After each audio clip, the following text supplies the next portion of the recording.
Vous écoutez Sexe, Drogue et Philo avec Amélie Stardust et Alexis Kurodo-Coder. Aujourd'hui, on jase d'éco-anxiété. Allô? Allô? C'est le deuxième épisode de Sexe, Drogue et Philo. Ici, Oui. Alexis Kurodo-Coder. Je suis journaliste, philosophe et geek. On peut dire ça. Super. Eh bien, moi, je suis Amélie Stardust. Je suis aussi geek, mais je suis surtout une artiste multidisciplinaire et sexologue. Super. Aujourd'hui, ben, tu sais de quoi aujourd'hui, on va parler, je vais le dire aux gens, parce que toi, tu sais, mais les gens ne savent pas. À moins qu'ils aient lu le titre de l'épisode, ce qui est fort probable. En tout cas, on va parler d'éco-anxiété. Vous allez voir, ça va être une petite aventure. Je vais parler d'éco-anxiété comme problème et comme solution. Puis entre les deux, je vais vous amener dans une genre de petite exploration de la thématique des changements climatiques. Mais on va commencer avec l'éco-anxiété comme problème psychologique, problème de société, un enjeu qui est de plus en plus reconnu. Toi, c'est quoi ton rapport à l'éco-anxiété? Ben là, tu disais justement que ça pouvait être une solution, puis un truc comme un outil, un truc positif. Mm-hmm. Pour moi, l'éco-anxiété, c'est pas du tout quelque chose de positif dans ma vie. Je capote un peu. Je fais des trucs que je peux faire. Genre, je mange pas de viande ou de produits animaux. Parce que ben, ça a un super de gros impact sur l'environnement, entre autres, là, en plus des aspects éthiques, mais tu sais, dernièrement, ça a été surtout pour les raisons environnementales. Mais quand je vois des gens dans la rue qui font juste comme jeter des déchets par terre, puis ils s'en foutent, puis j'entends tellement de... Tu sais, on entend dans les nouvelles plein de trucs, là, comme le déversement de produits chimiques là, récemment dans le lac, je sais pas où, là, je me rappelle pas, là. Ils ont tous eu un déversement à un moment donné. C'est lequel. Puis c'est juste vraiment stressant. Puis ça me donne vraiment un sentiment d'impuissance. C'est ça c'est ça ma relation avec l'éco-anxiété. Mais c'est une relation que, en fait, l'éco-anxiété, c'est d'abord ça, puis c'est surtout comme ça que c'est compris en ce moment dans la société. Tu sais, moi, c'est intéressant quand je faisais des recherches sur ça, je tape éco-anxiété sur Internet, puis c'est surtout de plein de ressources psychologiques, genre tel jeune.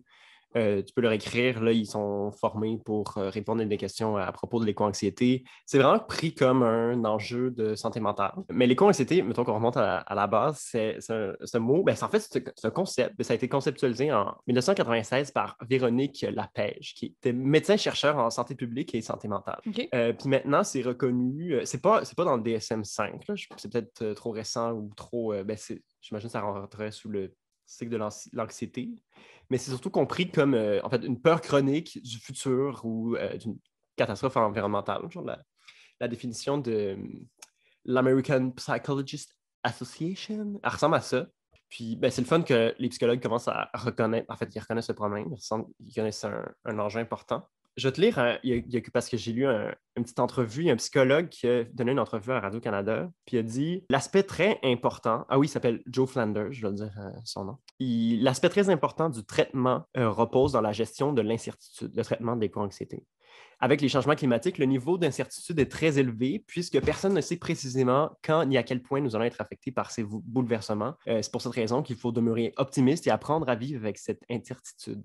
Qu'est-ce que tu penses de cette caractérisation? La dernière partie, genre, c'est pour cela qu'il faut rester optimiste. Ça me fait un peu penser à du positivisme toxique. Ouais. Je vais expliquer un peu c'est quoi, là. C'est quand tu vois les trucs d'un point de vue positif, mais comme à outrance, alors que ben c'est correct aussi là, d'être réaliste puis de vivre son anxiété parce que ça peut aussi être un moteur de changement, je pense. Le fait de voir qu'il y a un problème, au lieu d'être dans l'apathie puis de dire pas grave, je peux rien faire, ben, d'essayer comme de changer les choses. Je pense que ça vient toujours d'une certaine anxiété.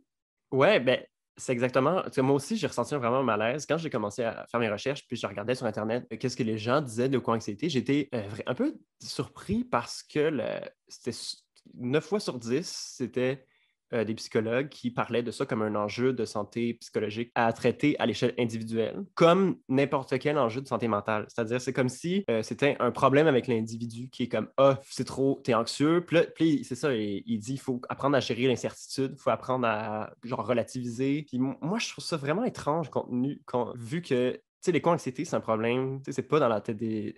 Tu sais, j'imagine qu'au-delà d'un certain seuil, l'anxiété, c'est pathologique puis c'est problématique. Mais on dirait que il montre pas l'aspect de l'éco-anxiété qui sort de la pathologie puis qui est juste comme une réaction à quelque chose de très.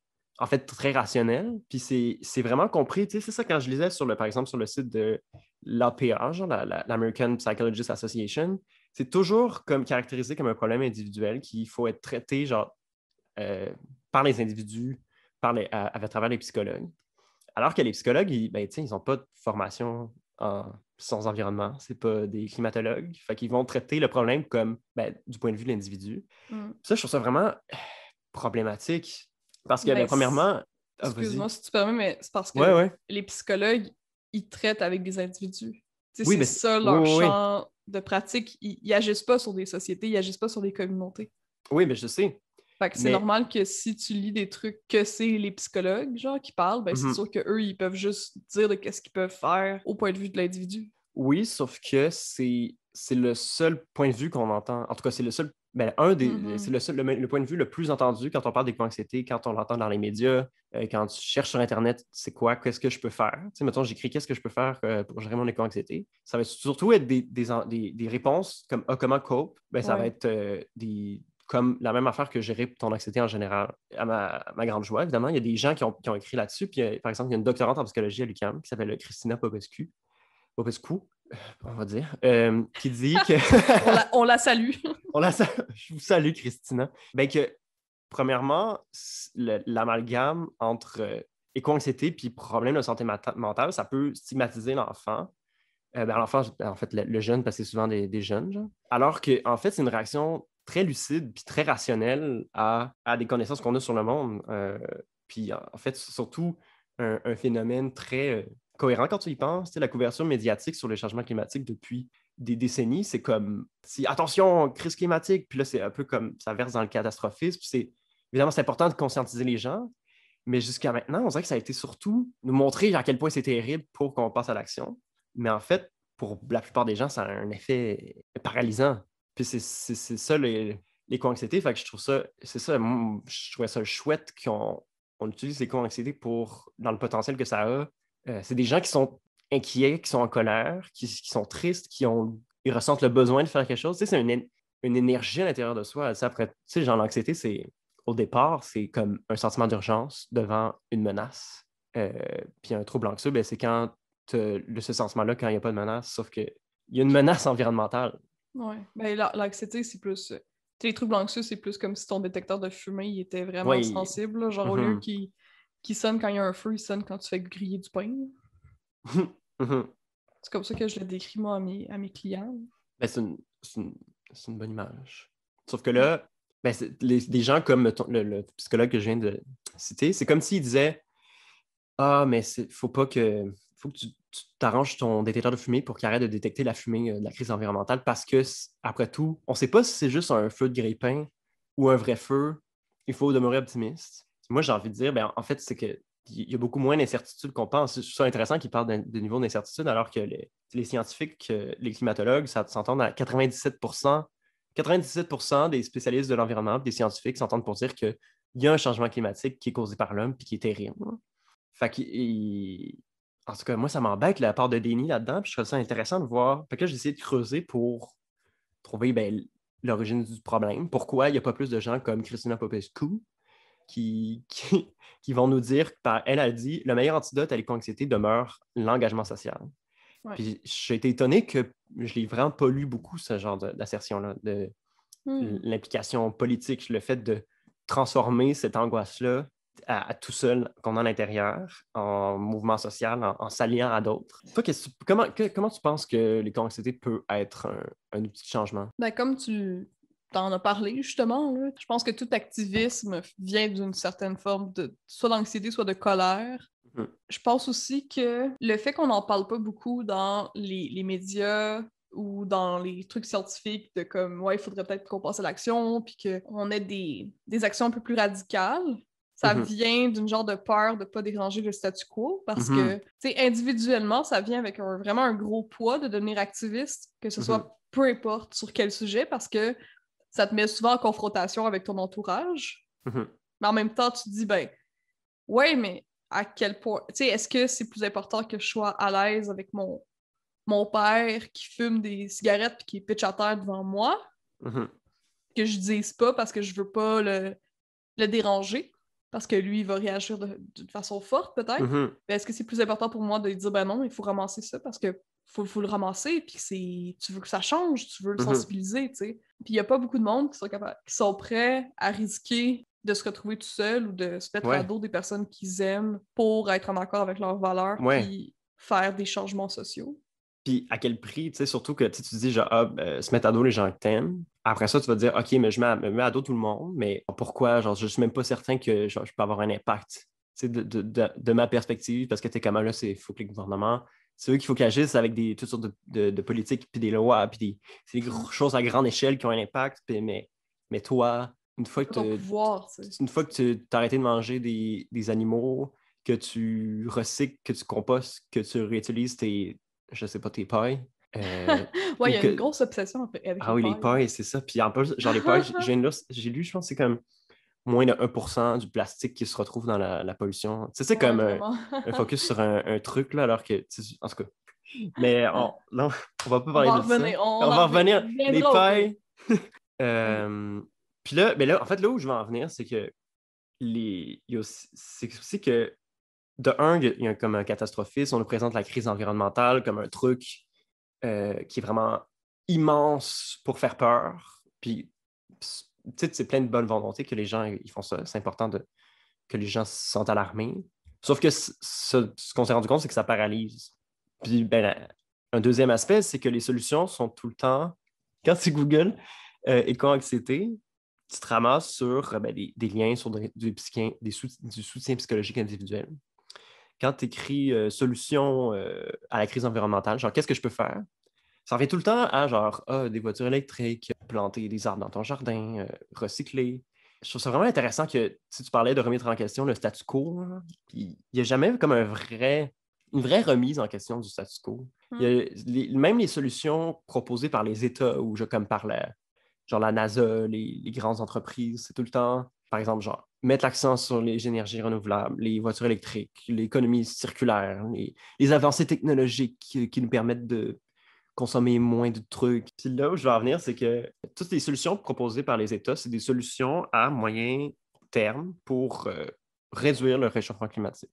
Sauf que un des trucs dont on parle moins ou très peu, c'est que le réchauffement climatique, c'est même pas le plus important des problèmes environnementaux auxquels on fait face. Ah, c'est quoi? Mais à côté du changement climatique, tu as toutes sortes d'autres aspects, d'autres impacts environnementaux dont on parle, mais un peu moins, comme l'acidification des océans, la toxification des réserves d'eau potable, la surpêche, baisse de la biodiversité, déforestation, désertification, tout, là, la liste goes on.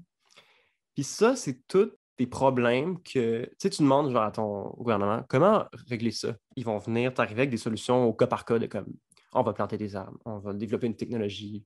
Mais c'est tout le temps comme essayer de genre patcher une balloune pleine de trous, qu'il y a des trous qui apparaissent tout le temps, puis c'est vraiment comme invisibiliser le problème central. Puis c'est là où je m'en viens. Mettons, on va imaginer... J'ai pas grand-chose à dire, moi je fais juste écouter. Je suis comme, ah ouais, où est-ce que tu t'en vas? On dirait que le fait que je sois tellement pleine d'éco-anxiété, premièrement, ça fait en sorte que je suis super intéressée par ce que tu as trouvé dans tes recherches, parce que pour ceux qui ne le savent pas, à chaque épisode, il y a une d'eux qui fait des recherches, puis là, on le présente à l'autre personne. Mais aussi, tu sais, je suis un peu après... Tu sais, j'ai un peu comme d'appréhension, parce que je suis comme, bon, qu'est-ce que... Où est-ce que je m'en vais? Ouais, mais où est-ce que tu t'en vas, mais qu'est-ce que moi, je vais devoir faire encore? Ouais. C'est bizarre, hein? Mais c'est comme si j'étais tannée d'avoir un peu le poids du monde, genre, sur mes épaules. Puis je pense qu'il y a beaucoup de monde, surtout de notre génération, qui se sentent de même. Mais, en tout cas, ouais. On va y revenir, mais c'est intéressant. C'est un aspect intéressant quand tu te sens interpellé, puis que tu as le goût d'agir, puis que tu prends tout sur toi. Là. OK, ouais, on va imaginer un scénario. Mettons qu'on se met dans la tête genre de Bill Gates, qui veut sauver la planète. Puis là, mettons qu'on fait le scénario où on réussit, par exemple, genre, à créer des panneaux solaires, d'énergie renouvelable, on fait une économie circulaire et tout. On transforme l'économie pour... on n'utilise plus de trucs qui produisent des gaz à effet de serre, etc., etc.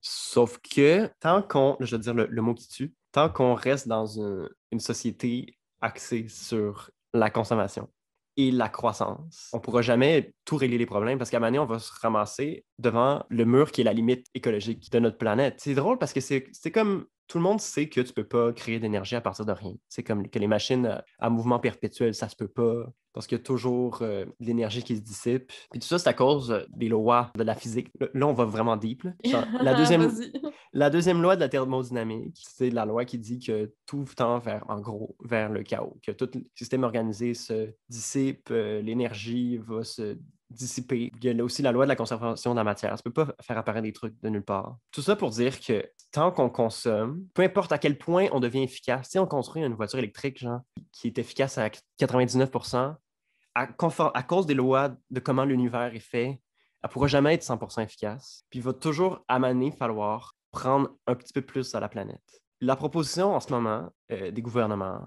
c'est comme essayer de repousser le problème le plus loin possible. Genre.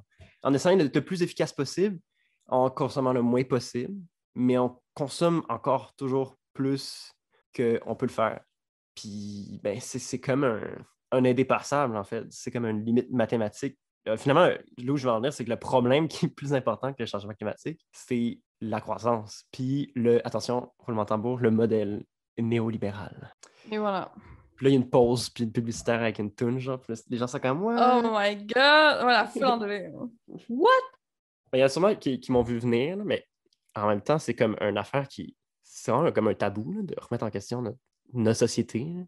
Parce que tout ce qu'on fait, qu'on a, c'est comme on repose sur le paradigme de on veut toujours plus, on veut avoir toujours plus, on veut être toujours plus confortable, des bébelles de plus en plus dispendieuses et.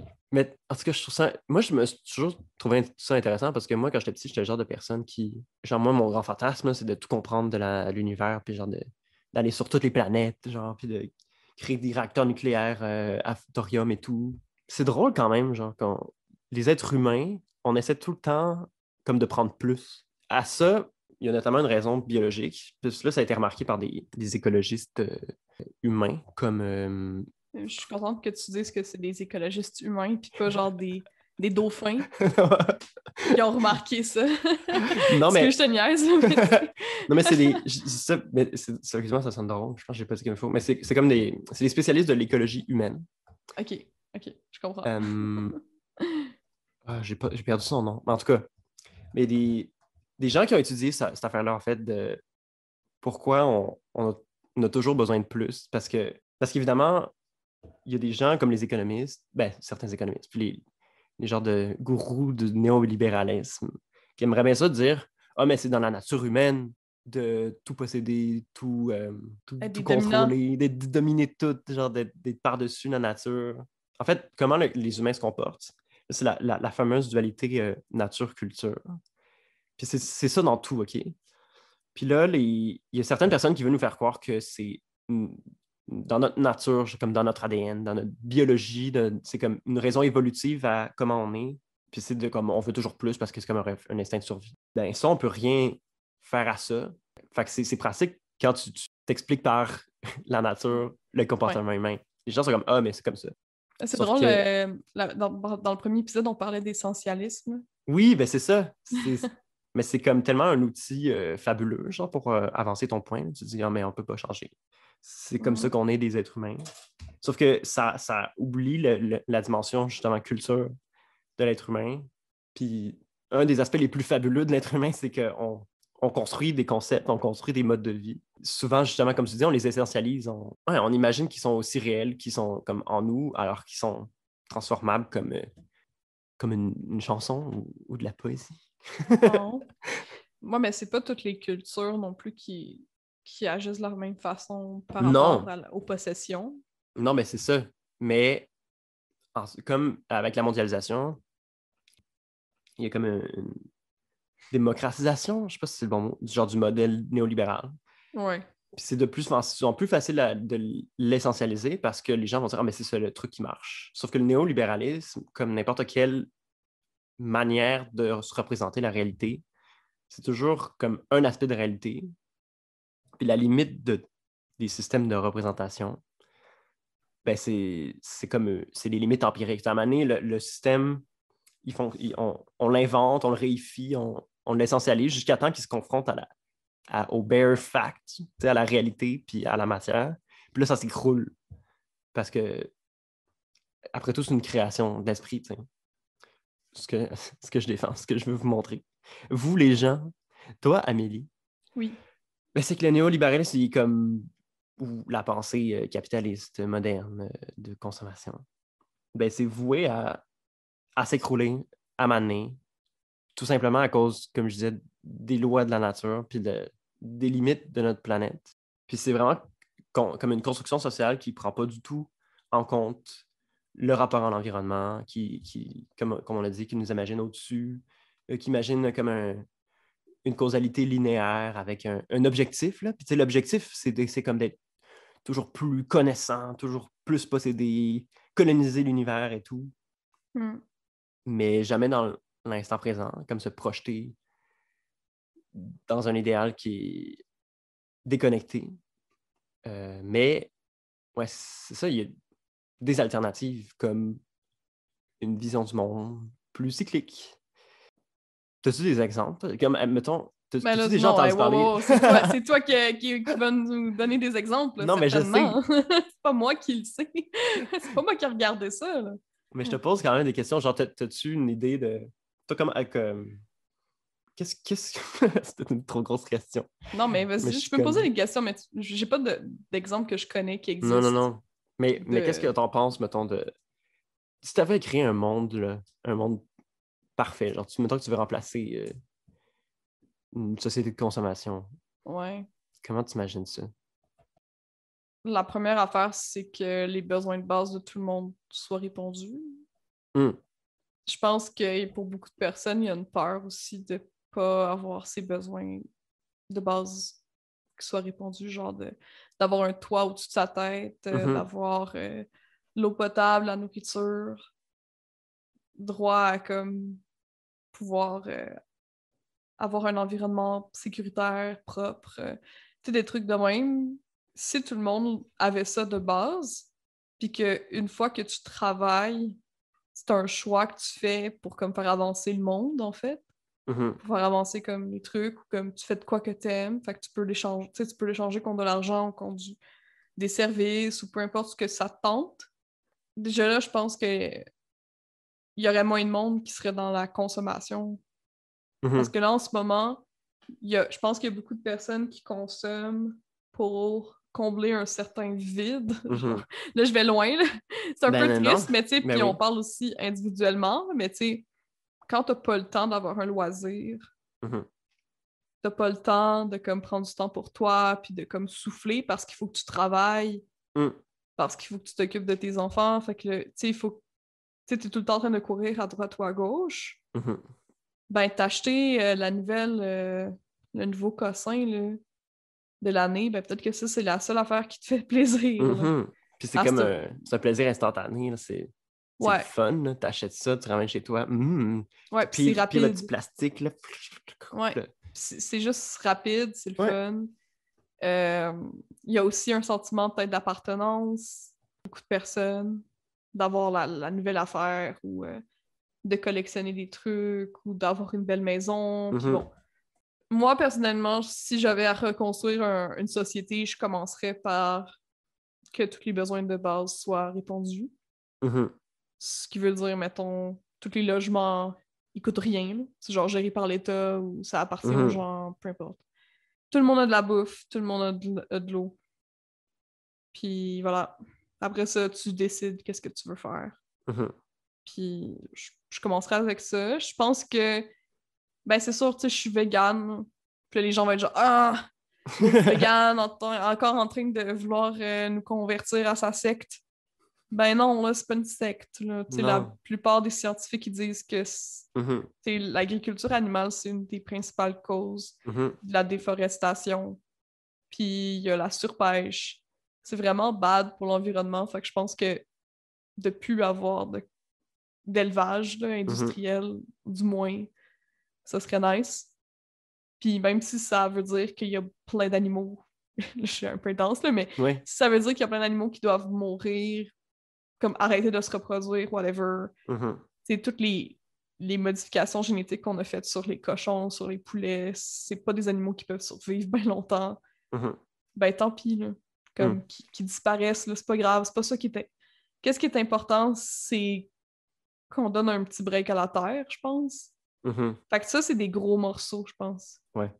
Mais les affaires comme que tout le monde utilise une paille en papier, c'est pas ça. Tu sais, Ouais, c'est pas assez gros, c'est pas.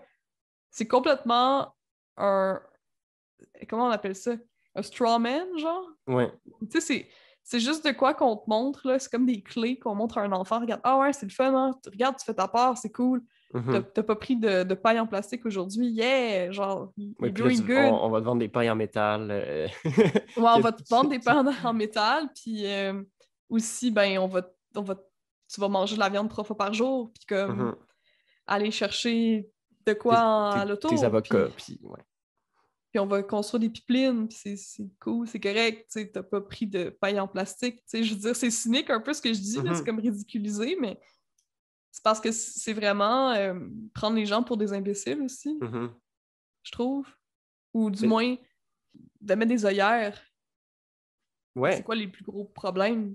Puis tant qu'à moi, tu sais, tu te donnais l'exemple des pailles, mais c'est plate, là, mais c'est aussi ça tu sais, les voitures électriques puis les panneaux solaires, tu sais, que c'est quand même. Si tu changes ton char à tous les 3 ans, même si c'est une voiture électrique, c'est épouvantable parce que la production de voitures, ça demande tellement de ressources, puis tu peux pas continuer avec le rythme de production, puis d'achat, puis de consommation de véhicules.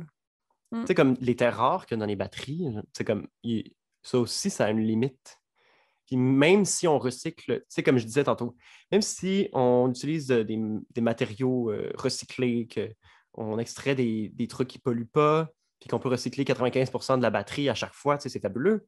Mais le petit 5% qui reste, ben, c'est un 5% à chaque fois de plus. Fait que c'est comme si on s'en sort pas. Il faut absolument qu'on change le paradigme. Puis c'est drôle parce que, tu sais, dans la société que tu as imaginée, là, un revenu de base pour tout le monde, que les besoins de tout le monde je sais pas comment dire, Sont répandus. ouais, sont répandus, j'allais dire satiété, genre satisfié.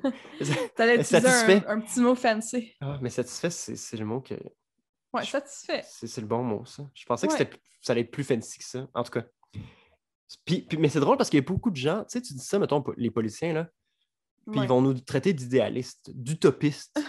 Mais moi, on dirait qu'à la lumière, tu sais, genre de de ce dont on vient de discuter, ce qui est utopique, c'est de penser qu'on peut continuer à croître pour toujours, tu sais. Dans un horizon, tu sais, genre dans 50 ans, là, ça marche plus, là. Hmm. Tu sais, on s'enligne pour avoir un réchauffement climatique entre 3 et 4 degrés, tu sais, malgré l'accord de Paris qui est à 1,5. Il va y avoir des trucs, tu sais, il va y avoir plus de famine, plus de whatever, ça va mal aller, puis c'est pas switcher à des voitures électriques qui vont régler le problème. Comme je disais, on peut réduire le réchauffement climatique avec les technologies, Ouais. mais c'est comme repousser les limites de la planète de comme 100, 200, 300 ou même 1000 ans.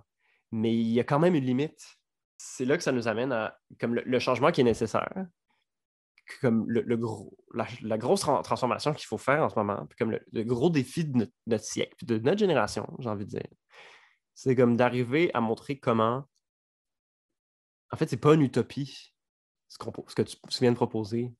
Il Hmm. faut normaliser cette idée-là. Puis en fait, il faut trouver un moyen d'enlever son caractère radical. Tu sais, les gens vont dire ah, mais c'est intense, là. C'est un revenu minimum garanti.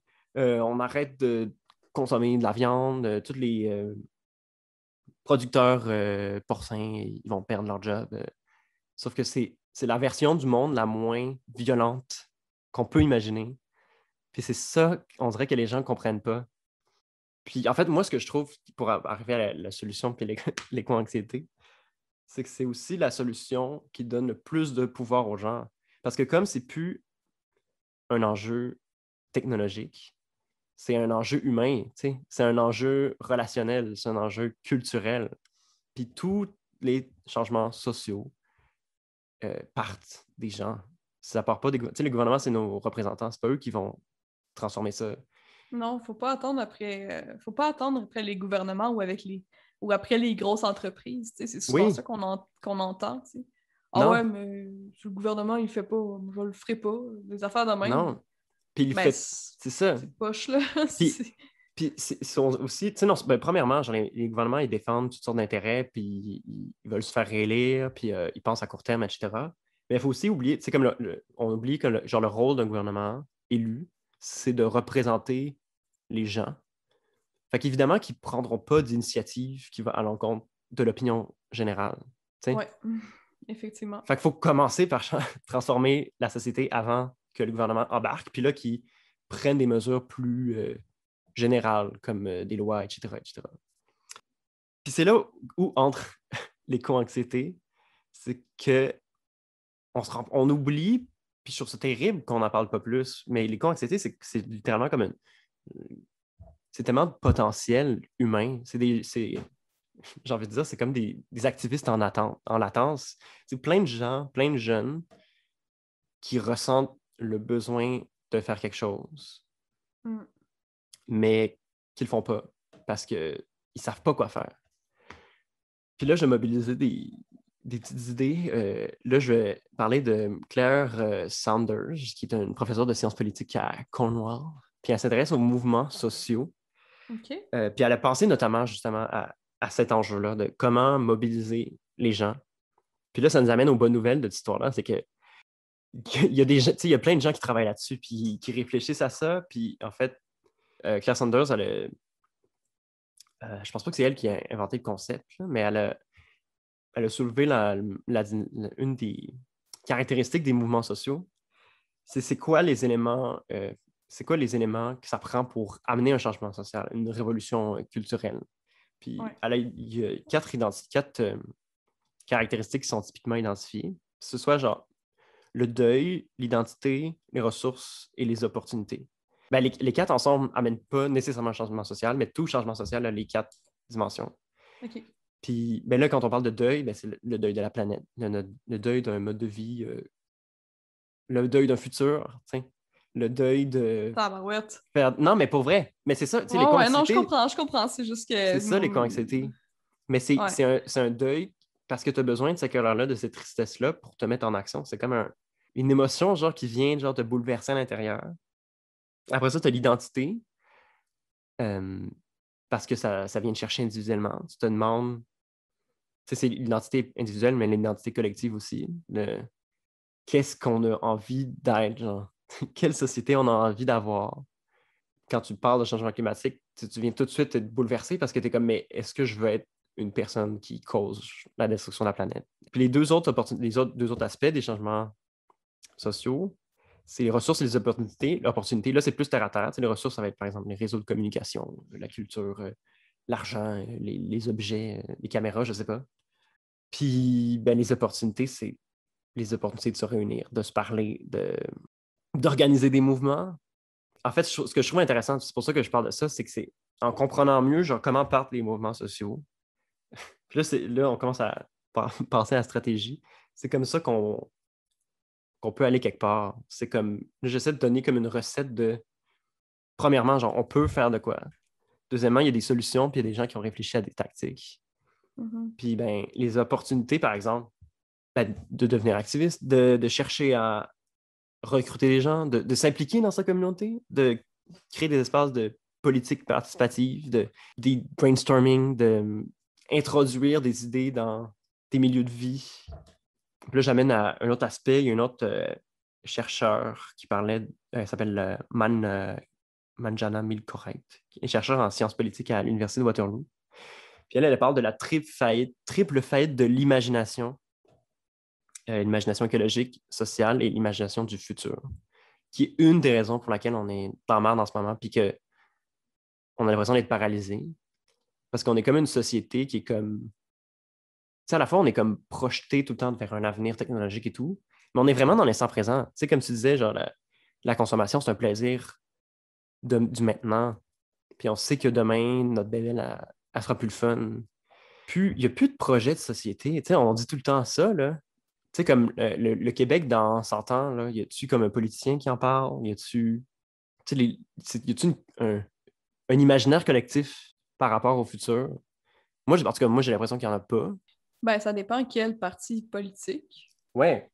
Ben, tu sais, ce que ça me fait penser, justement, c'est que, ben oui, tu sais, au niveau des ressources, puis au niveau des trucs qu'on peut faire, fine. Mais en ce moment, qu'est-ce qui est un peu poche, puis que, tu sais, les milléniaux puis les Gen Z sont un peu rob de ça, c'est que, au niveau politique, ce sont toutes des têtes grises, en fait. Mhm. Tu sais, c'est toutes des personnes qui sont pas de notre génération, puis qui n'ont pas Ouais. nécessairement les mêmes enjeux, tu sais, ils n'ont pas les mêmes idées par rapport à l'environnement, puis par rapport Mhm. aux enjeux sociaux, parce que le capitalisme, comme on le Mhm. connaît, ça fait pas si longtemps que ça, tu sais, dans l'histoire de l'humanité, là, que comme on Mhm. peut aller Ouais. Ben, à s'acheter l'échelle, des... c'est ça, le capitalisme, même dans sa version la plus genre, ancienne, ça a comme, je sais pas, 200 ans, une affaire de même. Ben non, peut-être, je pense que des historiens nous reprocheraient, mais nous Mais tu sais, diraient... ça fait pas super Ouais, longtemps, tu sais, non, qu'il y c'est a ça. des supermarkets, Ouais, puis qu'il ouais, y a ouais. des centres commerciaux, puis tout ça. Fait que, tu L'industrialisation, ça fait sais, pas longtemps.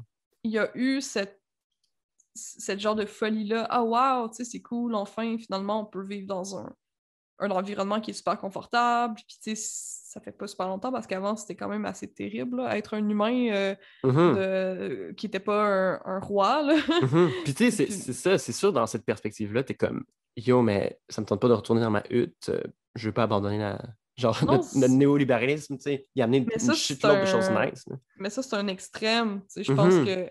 je pense qu'on peut juste construire sur, tu sais, prendre qu'est-ce qu'on a de positif, puis se débarrasser des trucs qui sont négatifs, puis construire là-dessus. Je pense quand même que il faut, mettons que tu es une personne plus âgée qui nous écoute, puis genre, c'est pas pour faire de l'agisme, parce que peut-être que tu nous écoutes justement parce que toi, tu es un peu plus woke, là, puis que ça t'intéresse justement de parler d'éco-anxiété, puis peut-être que tu as envie toi aussi. Mais, tu sais, tu fais de la place aux Mhm. personnes plus jeunes, puis écoute les gens aussi. Tu sais, c'est pas normal que nos partis politiques, puis je suis dans la politique, ben c'est tout le temps les deux mêmes qui gagnent Ouais. au niveau fédéral. Puis là, les gens étaient comme, on est tanné du Parti libéral ou du Parti québécois pour le Québec, alors on va élire la CAQ. Comme, qu'est-ce qui se passe là? Mhm. T'as remplacé une pièce pour 4,25 sous, là. Mhm. Mais c'est C'est dans ça le sens, aussi. c'est la Ouais. même chose, c'est une tête blanche, c'est un chef Mhm. d'entreprise. Puis là, moi, quand je parle, mettons, à mes parents ou autour de moi de Québec solidaire, ben ma mère est un peu plus down avec ça. Shout-out to ma mère qui est cool. Mais genre, je parle de ça aux gens autour de moi, là, ma famille, ou même des personnes que je croise dans la rue, même des fois on parle en Ouais. politique. Puis je dis, ben pourquoi est-ce que vous votez pas pour Québec solidaire, Mhm. par exemple, qui ont des idées un peu quand même très plus progressives, que ce soit au niveau de l'environnement ou au niveau sociaux Mhm. sont quand même pas parfaits du tout. C'est quand même des politiciens. Puis comme tu l'as dit tantôt, ils font des choix pour avoir des chances d'être élus par la majorité. Donc, Mhm. c'est pas eux qui vont proposer genre l'abolition de la viande, là, certains. Ils ont quand même des idées plus progressistes Ouais. puis qui vont dans le sens d'avoir une certaine société Mhm. plus égalitaire, plus confortable, plus sécuritaire pour tout le Mhm. monde. Mais tout le monde me rit dans le face, en fait. Ouais. Ben, pas tout le monde. Tu sais, les gens de ma génération, de mon âge, peut-être un peu plus vieux, sont comme ouais, ce serait nice, j'ai voté pour eux. Mhm. Mais personne n'y croit vraiment parce que Ouais. finalement, les gens, ils sont confortables dans le statu quo, même si ils chialent, puis que finalement, ça emmène juste du malheur. Mhm. Mais Parce c'est ça qu'on qui... on a mieux là, à notre disposition. Puis pourquoi est-ce que le Parti vert, ça a toujours été juste ridicule? Mhm. Mais moi, je pense qu'on peut dépasser cette histoire-là de... On a tendance à penser que la politique, ça s'arrête au parti. Tu sais, ben, dans notre démocratie en ce moment, le politique, c'est... on vote, puis on choisit comme un narratif, ou comme quand je parlais de l'imagination, chaque parti essaie d'imaginer une vision du futur. Mm.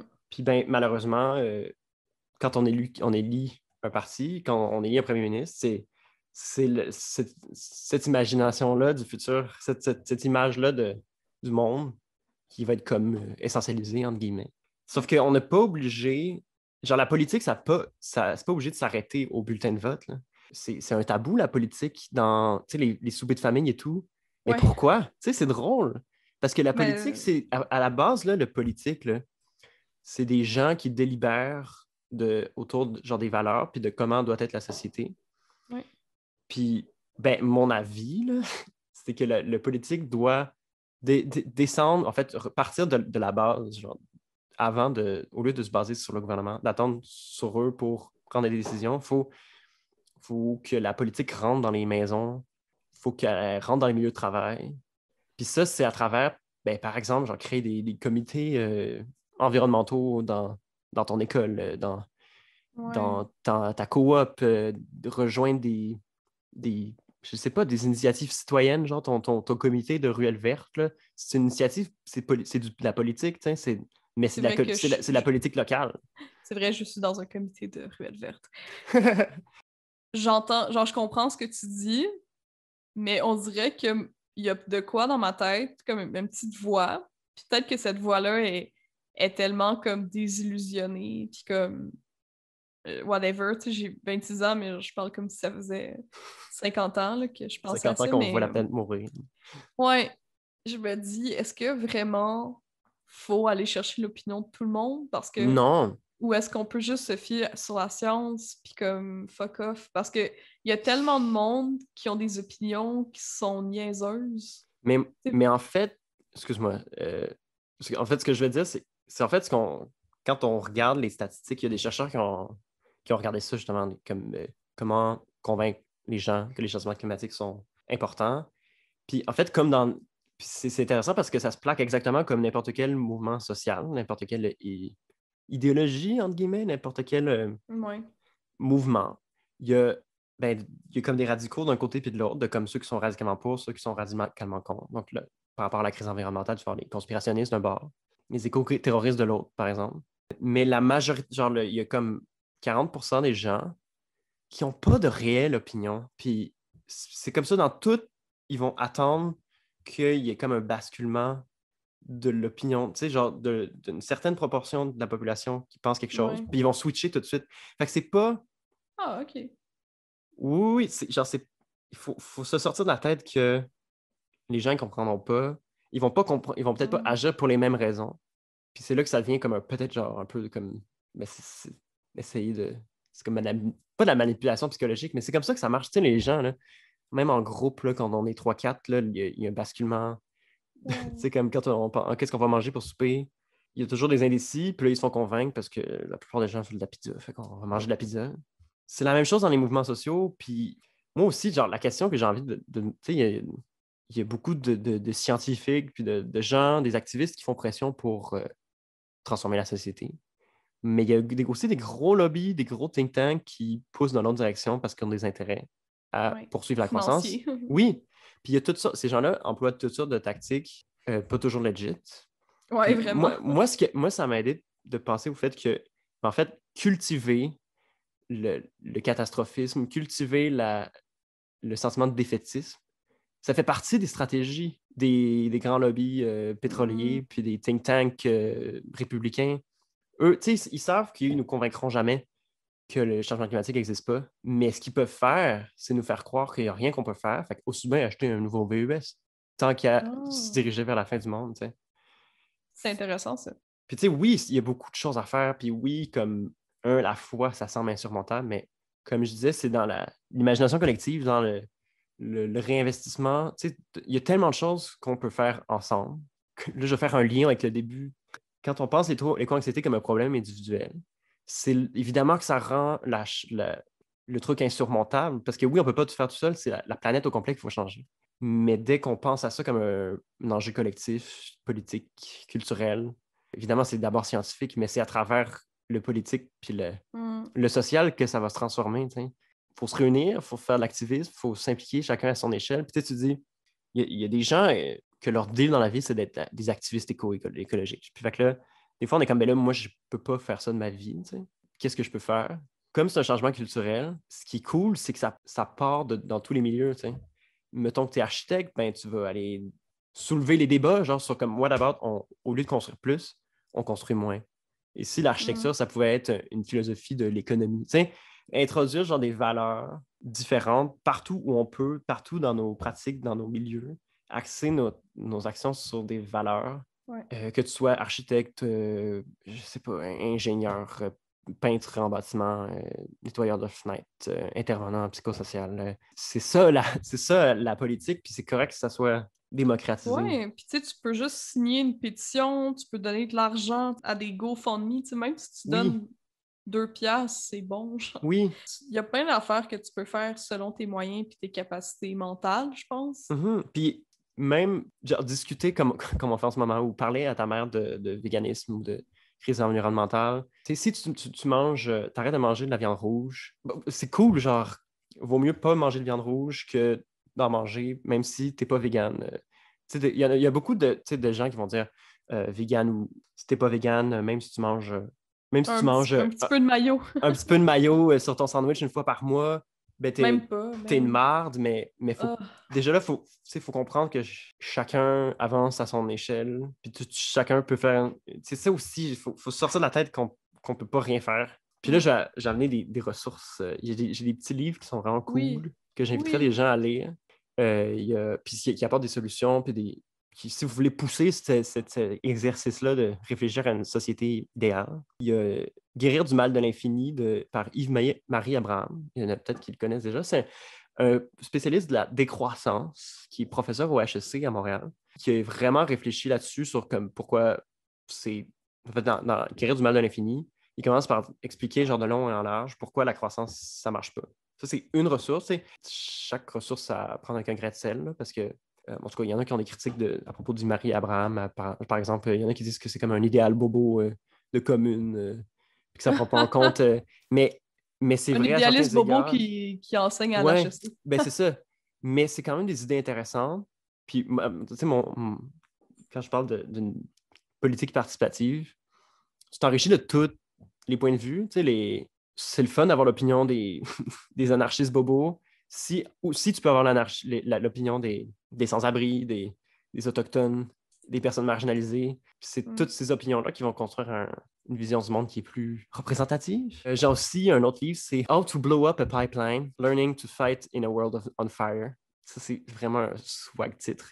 Puis c'est Andrea Malm, qui est professeur d'écologie à en Suède, à l'université de Lund en Suède. Il y a Decolonize the Mind par Ngozi Watyong, j'espère que je prononce le nom pas trop difficilement, qui est professeur de littérature comparée à l'Université de Californie. Il y a This Change Everything par Naomi Klein, qui est auteure-professeure et activiste canadienne. C'est des livres, des ressources, puis c'est toutes des personnes qui ont pensé à ça. Puis en fait, c'est pour vous montrer qu'il y a des solutions.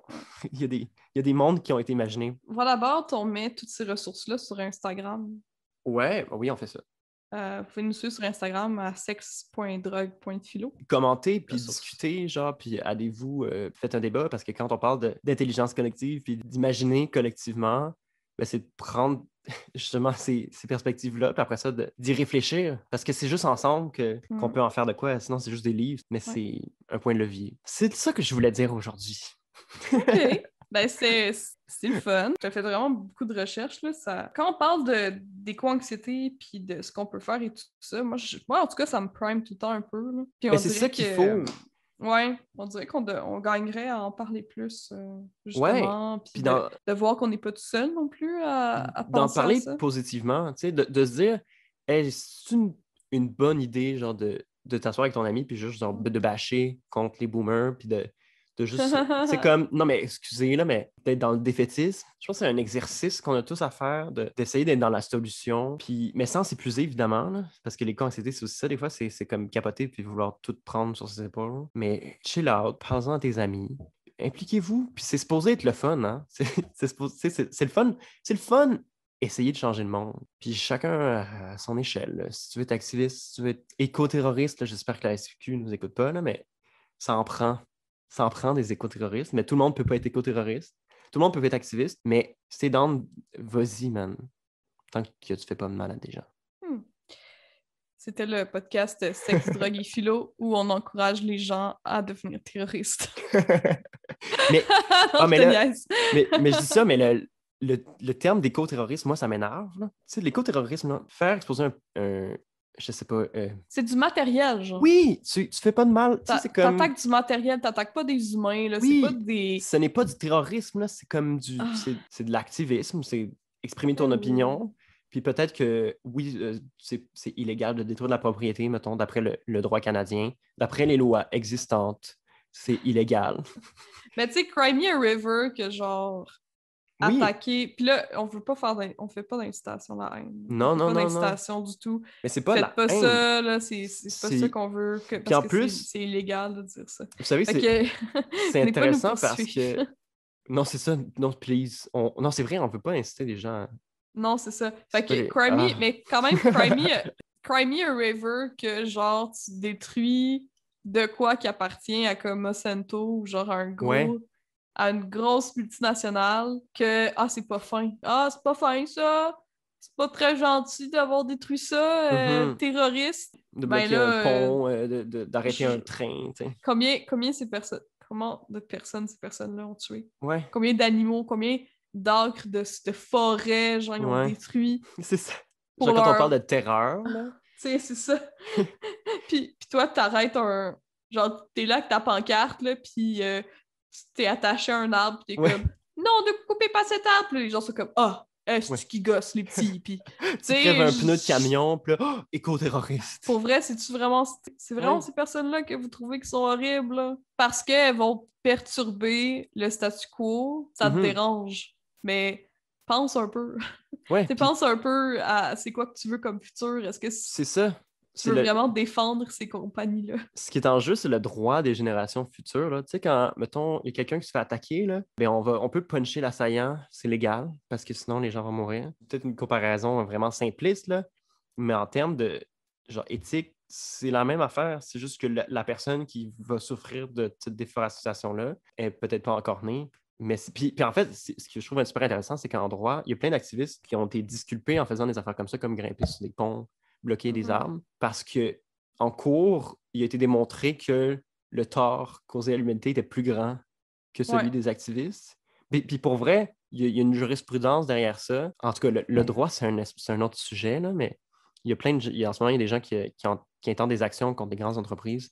Je pense que c'est-tu en Suède qu'il y a un groupe qui a poursuivi une compagnie pétrolière, puis ils ont gagné Ah sur la ouais. base que c'est une injustice c'est une atteinte au droit des générations futures à exister. J'avoue que j'ai oublié de rechercher ça, là, mais il y a C'est vraiment des. intéressant, en tout cas. Oui, il y a plein de trucs. C'est cool, là. Moi j'ai envie de voir ça de ce point de vue-là. Là. Tu sais, comme il y a des Ouais. juges qui sont comme moi, je vais disculper les petits dudes qui grimpent sur des ponts. Tout n'est pas gris. Je me demande comment est-ce que les gens qui sont à la tête de ces entreprises-là peuvent dormir. Mais là, Ouais, je me rappelle que, ah oui, c'est vrai, ils cherchent spécialement genre des sociopathes là, mais pour être des ouais, c'est vrai. CEO. C'est fou pareil, là, tu sais, toi, ta vie, genre, parce qu'on a quand même vraiment un temps limité sur la Terre, puis qu'est-ce qu'on peut faire de Hmm, notre vie. Toi, tu as utilisé ce temps-là pour comme accumuler de l'argent, puis comme foutre en l'air comme la vie de plein de gens, hmm, parce que comme... Puis là, tu dis, ah, mais non, mais je crée des emplois, ouais, tu crées des emplois au salaire minimum dans des hmm, conditions de merde, du monde qui sont obligés de travailler à cause que les gens comme toi veulent que ça reste du capitalisme hmm. sale. Je suis un peu Ouais. Mais fâchée. t'as même pas. Parce que les sociopathes, on peut rien faire avec ça. Tu sais, les sociopathes, c'est une pathologie. Tu sais, même genre tous les gestionnaires, les vice-directeurs ou je sais pas. Ouais. C'est aussi que ce qui est intéressant, c'est que genre tu vis dans une bulle, puis tu te crées justement, tu sais, je parlais de narratif, genre, puis de version de l'histoire. Là. Comme tu es dans une bulle, tu n'as aucun contact avec la classe moyenne, puis les gens, tes employés qui sont au salaire minimum. Tu vis dans une version de la réalité qui est déconnectée. Puis t'as même pas, c'est ça, t'as même pas besoin d'être Mm. sociopathe pour foutre la merde. Ouais, Si non. si t'es pas en contact avec les gens qui souffrent, puis ton système de valeurs il est cohérent à ton échelle, Mm. ben t'es chill. T'es comme, ah, mais là, j'ai travaillé fort. Tu sais, c'est ça le fameux narratif là, de la méritocratie, là, de comme, j'ai le droit de faire ça, mais les valeurs sont jamais remises en question. En tout cas.